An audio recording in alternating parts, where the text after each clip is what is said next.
Pardon me, I'm gonna brush my hair. I'm gonna get myself all primped and ready for my debut video here on the internets. I do declare, I have never had a time like this. Not with anybody. Hi everyone, my name's Logan South, and I'm a vampire. No, I don't mean that sarcastically. No, I don't mean I'm joking. No, I don't mean, oh my god, I'm a vampire, I'm immortal. No, my name is Logan South, and I'm a vampire. Yeah, I know. Sounds kind of weird. Sounds kind of strange, but it's true. You know, those of you who are vampires, you know that that's a thing. And so, hi. Big shout out to everybody out there. How you doing? So what I'm going to do today is I'm going to give off the top 10 questions that vampires are asked. That's right. Top 10 questions that vampires are asked. Particularly me. I get a lot of questions from a lot of people all the time. What does this mean? What does that mean?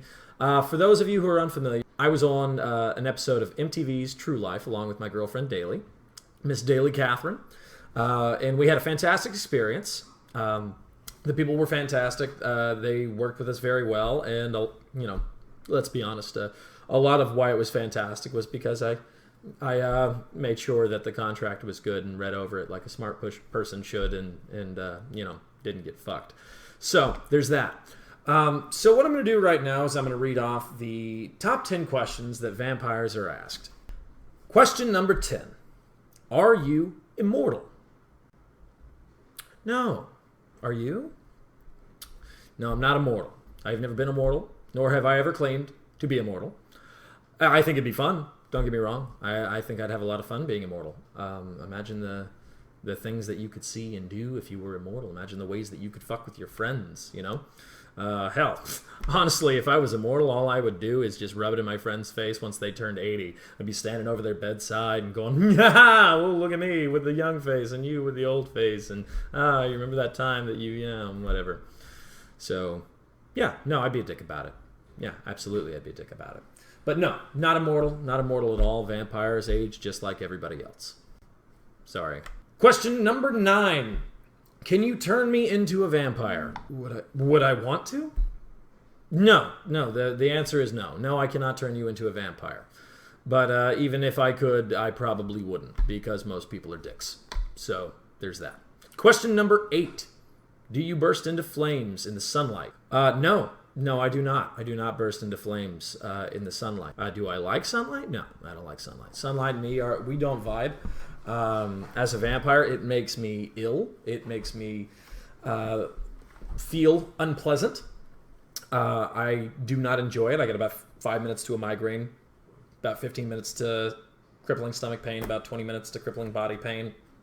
Kind of imagine your worst hangover that you've ever had times 10, and then as you're starting to really deal with it, someone comes along and hits you repeatedly with a baseball bat and then lights your insides on fire. So do I burst into flames in the sunlight? No.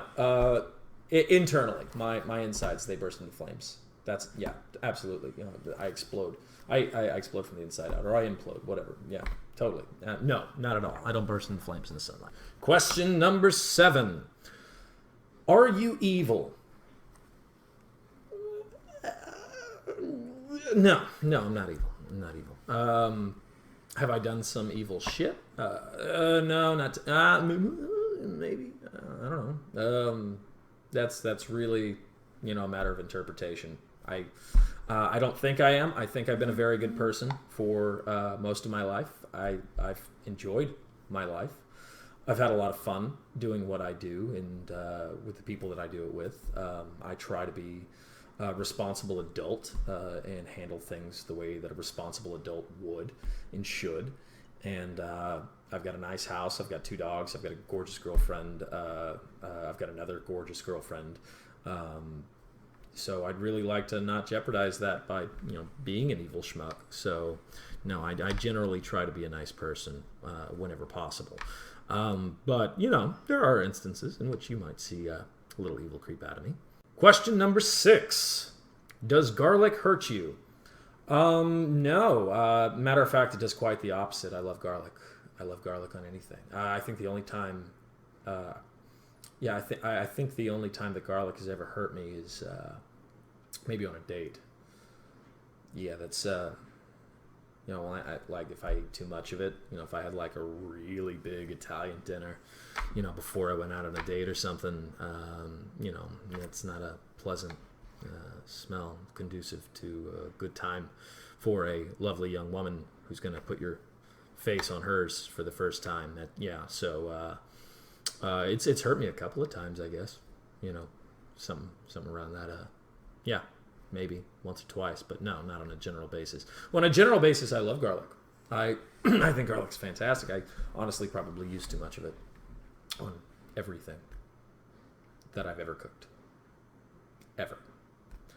Number 5, do you drink blood? Yeah, sometimes, occasionally. There are actually a few different ways of feeding. I do have a donor, and she's very pretty, and I like her a lot. She lives with me. She's that other girlfriend I mentioned. And yeah, I've got that occasionally, but, honestly, there's plenty of ways of feeding as a vampire, and so I don't always have to do that. So, number 4. Do you have superpowers? My secret's out. Absolutely, I have superpowers. No, I don't have superpowers. I'd like superpowers. People ask this because, they see all this in the movies. Do you have superpowers? Can you fly? Can you control people's minds? Or whatever. No. By and large, no. As a vampire, I have certain heightened human traits. Heightened senses are a thing for me. I can't say that they're a thing for everybody, but they are a thing for me. Heightened sense of smell, heightened sense of taste, heightened sense of hearing. And I don't actually enjoy most of those at all, really. I mean, it kind of sucks. Like a lot, sometimes. Imagine that you're in a group of friends and one of them lets out a small fart and they think they're going to get away with it because it was just small enough and just far away from everybody for it to kind of pass without anybody catching wind of it. But me, I would instantly grab that because that's how heightened my senses are.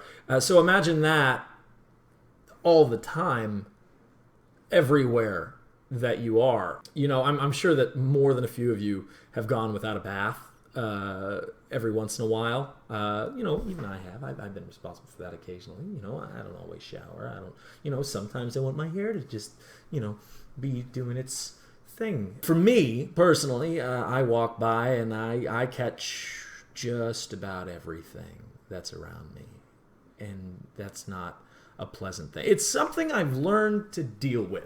Is the way that I'll put that. It's something that I've learned to deal with. So, no superpowers, though. No superpowers. Number 3. If you're a real vampire, why are you wearing fake contacts and fangs? I don't know. Why are you wearing jewelry? Why are you wearing a bracelet or a t-shirt? Why are you wearing clothes? Be naked. Be very naked. No, I don't know, because it's something that allows me to represent who I am externally. It allows me to represent my internal externally, and so I wear what does that for me, just like everybody else does. Everybody else has the things that they wear because they like them, because it showcases their personality. I mean, you don't wake up in the morning and just put on, clothes that you find on the street. You don't just grab something and go, yeah, that's clothes. I'll wear clothes because they're clothes. No, you go out, you go shopping, you find the things that work for you, you find the things that accentuate your personality and your personal style, and you wear them. And that's the same thing with me, or any other vampire that chooses to wear fangs or contacts, is that we simply went, yeah, okay, that's me. I get that. I like that. I want to wear that because that shows people who I am, and because I feel good in it, and I want to look this way, just like anybody else with anything else. So that's why. In addition to that, I am a fangsmith. I make these. I make fangs for a living, and I get paid for it with money. So that's pretty cool in my opinion. So, yeah. Question number 2. Do you hate werewolves? No. I don't. I'm not a dick. Sorry, no. I hate to burst that underworld bubble, but no, I've never had a problem with a werewolf. Well, the thing is that most of the wolves that I know, they don't like to be called werewolves. That's kind of a weird, a non-PC term for them. They don't like that at all. Something about the word werewolf, it implies that there's a transition where they're going to shift from a person into a beast and drop down on all fours, and their skin's going to fly off, and they're going to become this hideous, monstrous, werewolfy creature. No, the wolves that I know, they are ordinary folks just like you and me, and they have a primal animal understanding, and they embody that at all times, not just when there's a full moon or whatever. They embody it at all times, and they are who they are every single day. They don't just go through cycles and go, oh, one day I'm a man, one day I'm a wolf. It's not how that works. It's not how it works for any of us. Everybody wakes up in the morning, and they are just as much in the morning who they are when they go to sleep at night. So no, I don't hate werewolves because werewolves don't, they're not werewolves. They're wolves. They prefer to be referred to as wolves, and I respect them for that. And I do not blow any sharp whistles around them at all, because that's rude, and you shouldn't do that. Question number 1. The one question that I get asked the absolute most, especially after all of these others, is, okay, so, what is a vampire then? Allow me, if I may, to do a little edumacation. A vampire, simply put, is a human being that requires an alternative source of human energy. Now, you can do this in a couple of different ways. Usually 3. The first and foremost is what we're all familiar with. Blood drinkers. Blood feeding. Sanguinarian vampires believe that for whatever reason, they need to attain that energy through, you guessed it, human blood. What does that mean? It means that there's something there that they require, and it reinvigorates them. There's nothing wrong with it, but if you're gonna do it, you need to do it with a willing donor, and you need to be safe. You need to make sure that they're properly screened. That's really the same thing with anything else. Any other relationship interaction that you're going to have with anybody else, any exchange of fluids, you need to be safe. The second is psychic vampires. Energy feeding.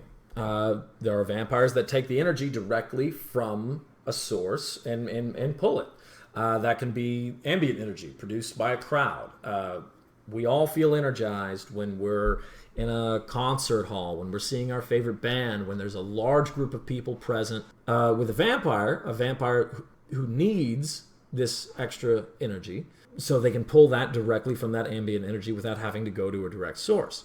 Or they could go to an individual and feed directly from them. This is these types of feeding are absolutely the least invasive.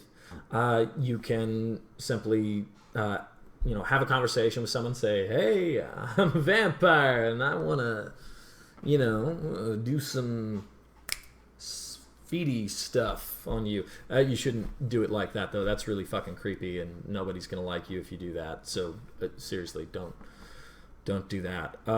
You can have a conversation with someone. You can say, hey, I need a little bit of energy today. You willing to, help me out a little bit, and so they'll maybe, if you're not a complete asshole, do that for you. The third type is sexual feeding. Sexy vampires.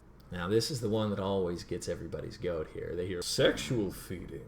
Oh, you don't say. I'm a sexual vampire. I would very much like to feed from you. No, all right. Again, it's not a creepy thing. It can be. Sure, anything can be if you try hard enough. Yeah, no, okay. I've been hitting the sauce. Just a little bit. But no, sexual feeding is very simply put. We all feel that we like to call it the spark when we're with someone, when we're talking to them, or things start to progress to a point of arousal. Sexy vampires. We all feel it. We all comment on it. There is a spark. There's a connection. There's a chemical reaction in the brain. There's something that happens, and there is a transference of energy at that moment of arousal, and you feel that greater when you are arousing someone else. At least to people who are aware, I guess, is that not a schmuck. So when you're flirting with someone, when you have that first initial connection, there's that spark. And so you feel that moment that you start to realize that someone else is kind of aroused by what you're saying.